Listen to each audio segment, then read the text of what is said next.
तो नमस्कार, आदाब, सत श्री अकाल और जय श्री राम। हम वापस से आ चुके हैं अगला वीडियो लेके आपका स्ट्रक्चर ऑफ एटम का नेक्स्ट पार्ट। तो लास्ट पार्ट में बच्चों हमने पढ़ा था ब्लैक बॉडी रेडिएशन, और जिन लोगों ने नहीं पढ़ा है इस वीडियो के डिस्क्रिप्शन में उसका लिंक जरूर दे देंगे। तो लाइक, शेयर और सब्सक्राइब करना बिल्कुल भी ना भूलिएगा। अगर आप नए हैं तो सब्सक्राइब जरूर करिए, और अगर आप पुराने हैं तो वीडियो एंड तक देखिए और अपने फ्रेंड्स के साथ शेयर करिए। तो ब्लैक बॉडी रेडिएशन में हमने आपको क्या बताया था कि जो ब्लैक बॉडी होती है, जो परफेक्टली ब्लैक बॉडी होती है, वो जल्दी हीट होती है। और इन्होंने एक बात कही ब्लैक बॉडी रेडिएशन में, that at a given temperature, मतलब जब हम टेम्परेचर को कांस्टेंट रखेंगे, इंटेंसिटी ऑफ रेडिएशन जो इससे रिलीज होगा एब्सॉर्ब करने के बाद, intensity of radiation increases with decrease in wavelength। मतलब अगर टेम्परेचर कांस्टेंट रखेंगे तो रेडिएशन, जो इंटेंसिटी ऑफ रेडिएशन, जो इससे रेडिएशन निकलेगा हीट एनर्जी एब्सॉर्ब करने के बाद, वो बढ़ता जाएगा वेवलेंथ के कम होते। जैसे जैसे वेवलेंथ कम करते जाएंगे रेडिएशन बढ़ता जाएगा, और it increases and then decreases with decrease in wavelength. तो इसका एक ग्राफ है जहां पे टेम्परेचर के बारे में बात की है, जो हमारे एडिटर ने यहाँ पे लगाने की कोशिश करेंगे।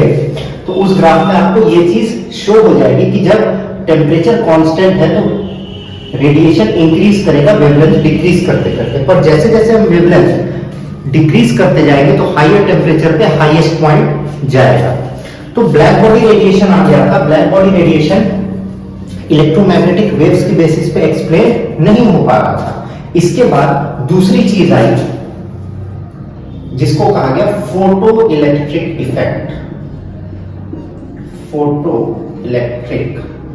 इफेक्ट।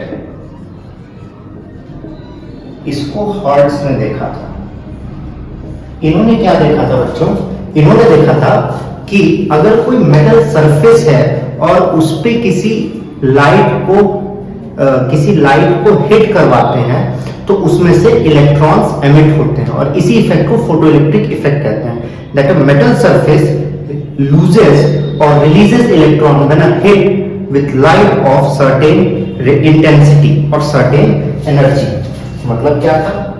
अगर ये एक मेटल सरफेस है और इस पे एक लाइट पड़ेगी तो इसमें से इलेक्ट्रॉन्स एमिट होंगे। बट यहां पे कुछ बातें पता चली। क्या पता चली बातें? ये पता चली कि यहां पे थ्रेशोल्ड फ्रीक्वेंसी है। थ्रेशोल्ड फ्रीक्वेंसी जो लाइट हिट कर रही थी उसकी भी फ्रीक्वेंसी थी, पर एक फ्रीक्वेंसी थी जिसे कहा गया थ्रेशोल्ड फ्रीक्वेंसी। अब थ्रेशोल्ड फ्रीक्वेंसी का क्या मतलब? Threshold frequency was the minimum frequency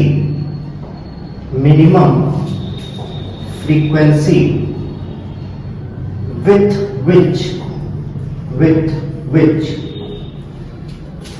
metal surface should be hit। तो देखिए बच्चों, ये क्या कहना चाह रहे थे कि मेटल सरफेस से इलेक्ट्रॉन तो निकलना ही निकलना है, पर वो इलेक्ट्रॉन निकलेगा कैसे? आखिर किसी फ्रीक्वेंसी ऑफ लाइट से उसे हिट करना पड़ेगा। बट जो मिनिमम फ्रीक्वेंसी ऑफ लाइट हमें चाहिए होगी, लाइट की कुछ सबसे कम फ्रीक्वेंसी होनी चाहिए जिससे हिट करने पे ही इलेक्ट्रॉन निकलेगा, उससे कम पे इलेक्ट्रॉन नहीं निकलेगा। उस फ्रीक्वेंसी को इन्होंने क्या कहा? थ्रेशोल्ड फ्रीक्वेंसी कहा। और बोला गया कि अगर इससे कम पे हम हिट करेंगे तो मेटल को कोई भी असर नहीं पड़ेगा।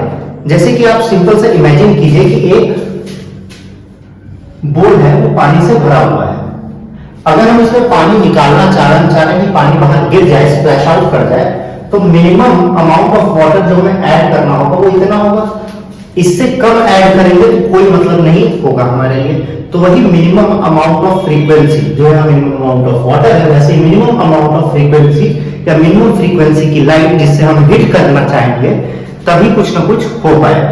तो ये था थ्रेशोल्ड फ्रीक्वेंसी। अब बड़ा कष्ट हो गया था कि इलेक्ट्रोमैग्नेटिक वेव्स तो गलत हो गया, तो फिर प्लैंक ने क्वांटम थ्योरी लाई, क्वांटम थ्योरी, जिसको बाद में एक्सपैंड किया, expanded by none other than Einstein. किसने एक्सपेंड किया बच्चों? आइंस्टीन ने एक्सपेंड किया। तो प्लैंक ने क्या कहा कि light does not flow in the form of waves but in the form of quanta. अब क्वांटा क्या है बच्चों? Packet of lights. अब पैकेट ऑफ लाइट्स का मतलब क्या हुआ?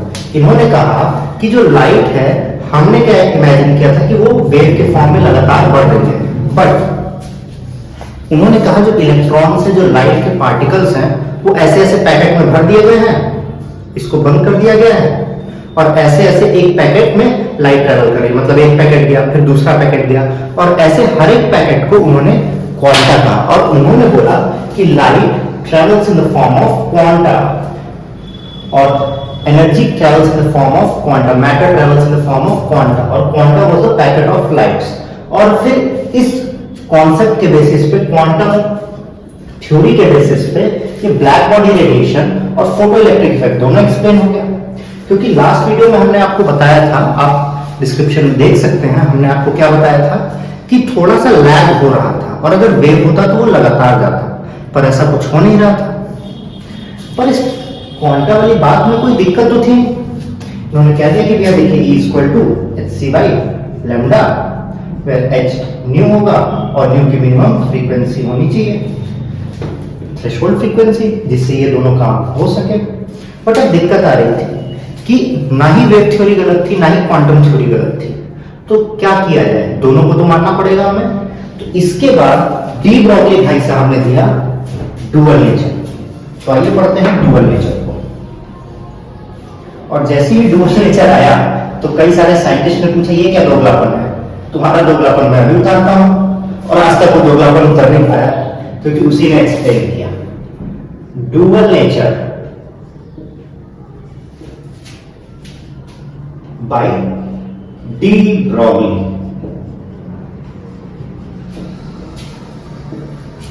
और इन्होंने सबसे फेमस स्टेटमेंट दिया, और इन्होंने बोला light behaves as particle as well as waves. मतलब लाइट ना सिर्फ पार्टिकल की तरह बिहेव कर रही है, क्वांटम की तरह बिहेव कर रही है, बट वेव की तरह भी बिहेव कर रही है। और ये दोनों चीज को एक्सप्लेन कर पा रहा था। ब्लू मार्कर होते रहते हैं। Light behaves as particle as well as waves. Particle की जगह आप ये भी कह सकते हैं क्वांटम। और इन्होंने डुअल नेचर को सबसे पहली बार एक्सप्लेन किया, और इससे इन्होंने फॉर्मूला बोला कि अगर पार्टिकल या क्वांटा की तरह बिहेव करेगी E equal to mc square, पहला स्टेटमेंट, और अगर वेव की तरह बिहेव कर रही है तो equal to hc by lambda. और क्योंकि दोनों एनर्जी है तो mc square should be equal to hc by lambda, और c से c कैंसिल, तो हमें क्या पता चला m into c, where c is velocity equal to linear momentum, और इसको हम linear momentum से रिप्लेस कर सकते हैं। तो lambda is equal to h upon p। ये डी ब्रॉगली के डुअल नेचर का कॉन्सेप्ट था। अब इसके बाद जो बात आने लगी, वो बात आने लगी स्पेक्ट्रम की। स्पेक्ट्रम एक नई चीज थी जो लोग देखना चाह रहे थे, समझ रहे थे। अगर आप स्पेक्ट्रम को इमेजिन करने की कोशिश करें, then imagine a rainbow. Rainbow में 7 कलर लाइन से होते हैं। कोई भी स्पेक्ट्रम वैसा ही होता है, चाहे लाइट का स्पेक्ट्रम हो अलग अलग, चाहे डार्क एंड लाइट स्पेक्ट्रम हो, मतलब डार्क बैंड और लाइट बैंड। तो कई सारे स्पेक्ट्रम देखे गए, और उनमें से मेन 3 स्पेक्ट्रम के बारे में आज हम बात करेंगे। तो आप इसको कॉपी कर सकते हैं, और हम आगे बढ़ते हैं बिना किसी देरी के।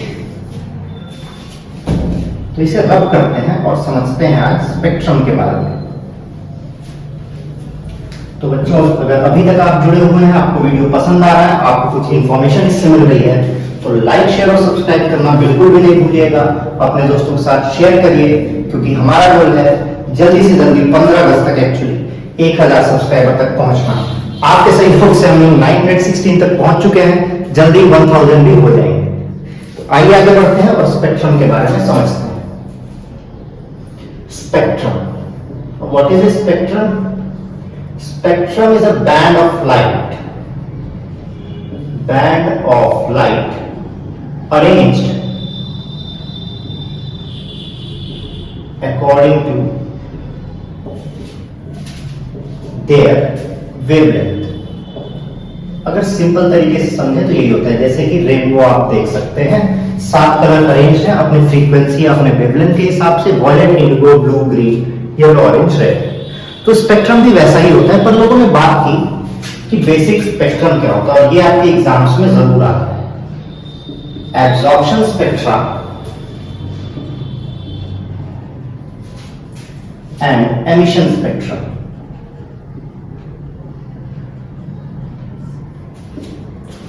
एब्जॉर्प्शन स्पेक्ट्रा और एमिशन स्पेक्ट्रा में डिफरेंट क्या था? देखिए, स्पेक्ट्रा कोई ना कोई कंपाउंड ही देगा, जब उसके पास एनर्जी होगी वो फिर उस एनर्जी को एमिट करेगा और स्पेक्ट्रा देगा।